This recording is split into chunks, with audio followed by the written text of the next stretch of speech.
உன்னை நம்பி வந்தவர நாடி வந்தவர வெளியே தள்ளாத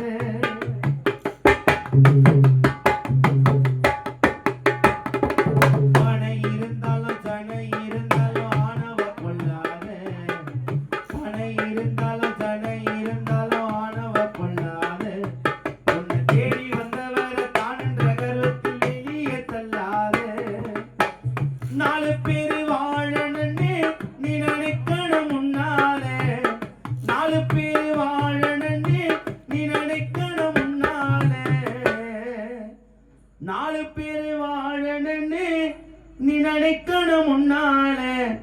பாடையில போகும்போது வருவண்டாவும் பின்னால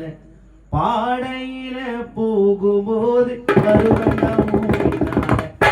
பார்க்கணும் கண்ணால